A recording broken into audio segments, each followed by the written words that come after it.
अस्सलाम वालेकुम वरहमतुल्लाहि वबरकातुह। जमात अव्वल के उर्दू के असबाक हैं, यानी क्लास वन का उर्दू का सबक, सबक नंबर 15 आज हम पढ़ेंगे। सबक का नाम, सबक का उन्वान है ईद का दिन। सबसे पहले हम बुलंद खानी करेंगे। बुलंद खानी यानी रीडिंग।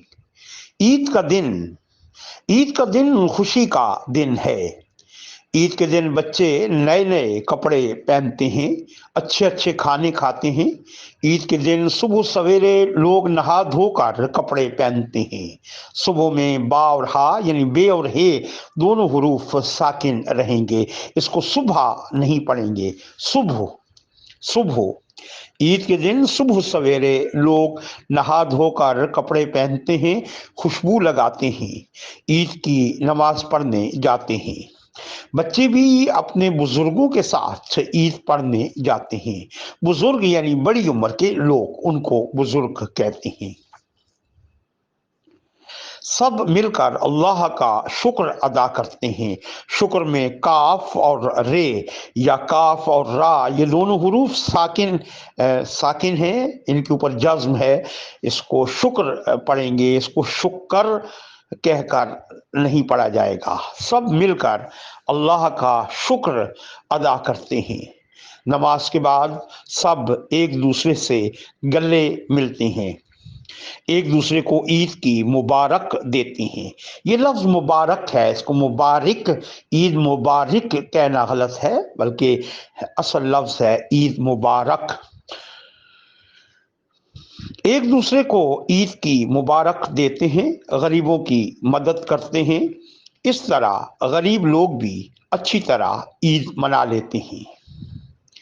ईद के दिन बच्चों को ईदी मिलती है। बुजुर्ग बच्चों को खिलौने और गुब्बारे खरीद कर देते हैं। ईद के दिन मेला भी लगता है। मेले में तरह तरह के खेल होते हैं, झूले लगते हैं। झूले एक खास किस्म की एक मशीन होती है, एक डिवाइस समझ लें, उसके ऊपर बच्चे बैठते हैं और उनको गोल गोल चलाया जाता है, तो बच्चों को झूले महसूस होते हैं। बच्चे शौक से झूला झूलते हैं। बच्चियां गोटे किनारी वाले खूबसूरत कपड़े पहनती हैं।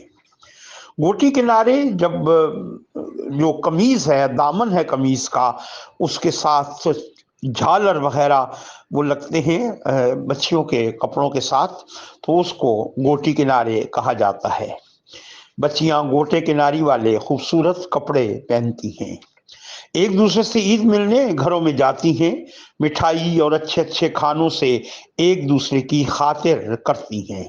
खातिर का मतलब है तवाज़ो करना, मेहमान नवाजी करना, किसी के आगे खाना रखना, किसी के आगे खाना पेश करना, इसको खातिर करना कहते हैं। औ भगत करना और उसका अच्छा ख्याल रखना, मेहमान नवाजी करना, खातिर करना कहलाता है।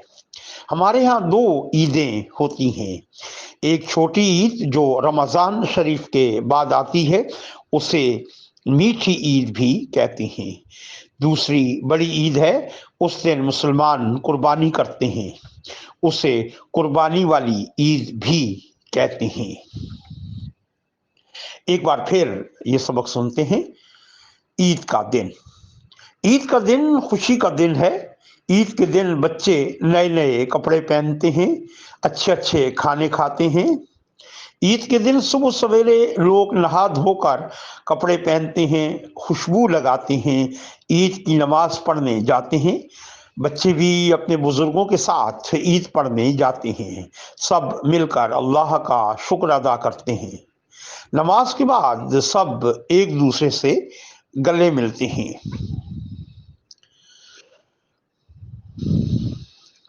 एक दूसरे को ईद की मुबारक देते हैं, गरीबों की मदद करते हैं। इस तरह गरीब लोग भी अच्छी तरह ईद मना लेते हैं।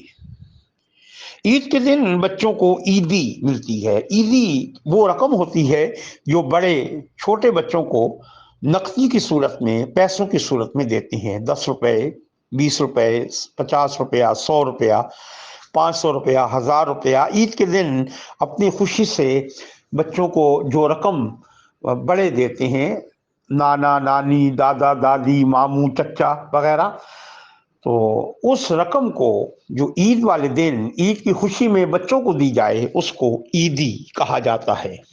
ईद के दिन बच्चों को ईदी मिलती है। बुजुर्ग बच्चों को खिलौने और गुब्बारे खरीद कर देते हैं। ईद के दिन मेला भी लगता है। मेला का मतलब ये है कि जहाँ सब लोग पूरे गांव के या शहर के एक जगह इकट्ठे हो जाएं और वहाँ खेल का सामान भी हो, बच्चे वहाँ झूले झूल रहे हों या और मुख्तलिफ किस्म की खेलों का इंतज़ाम होता है और पूरा गांव उसको देखने के लिए वहाँ आ जाता है। मेला का एक माना मेल मिलाप भी है उस जगह पर, क्योंकि पूरे गांव के लोग आ जाते हैं, एक दूसरे से जान पहचान होती है, एक दूसरे से मेल मुलाकात हो जाती है। तरह तरह के खेल होते हैं मेले में, तरह तरह के खेल होते हैं, झूले लगते हैं, बच्चे शौक से झूला झूलते हैं। शौक यानी पसंद से, बच्चों की पसंद है कि वो झूला झूले। बच्चियां गोटे किनारी वाले खूबसूरत कपड़े पहनती हैं, एक दूसरे से ईद मिलने घरों में जाती हैं, मिठाई और अच्छे अच्छे खानों से एक दूसरे की खातिर करती हैं। हमारे यहाँ 2 ईदें होती हैं। एक छोटी ईद जो रमज़ान शरीफ के बाद आती है, उसे मीठी ईद भी कहते हैं। दूसरी बड़ी ईद है, उस दिन मुसलमान कुर्बानी करते हैं, उसे कुर्बानी वाली ईद भी कहते हैं। आपने इस सबक की रीडिंग यानी बुलंद खानी अपनी आवाज में हमें सुनानी है। वॉइस नोट आप भेजेंगे व्हाट्सएप पर, और ऐसे ही इस सबक को खूबसूरत अंदाज के साथ खुशखत अपनी डायरी, अपनी कॉपी, नोटबुक या रजिस्टर पर लिखना है और फिर उसकी पिक्चर, उसकी तस्वीर मोबाइल के जरिए खींचकर आपने हमें व्हाट्सएप भेजनी है। हम आपकी तहरीर पढ़ेंगे, अगर उसमें कोई गलती होगी तो उसकी इस्लाह कर दी जाएगी, और आपका सबक सुनेंगे, अगर उसमें तलफ़ुज़ अदायगी की कहीं गलती महसूस हो तो इंशाअल्लाह उसकी भी इस्लाह कर दी जाएगी। नए सबक तक के लिए मोहम्मद नाज़मीन अतहर अब आपसे इजाज़त चाहता है। अस्सलामु अलैकुम वरहमतुल्लाहि वबरकातुहू।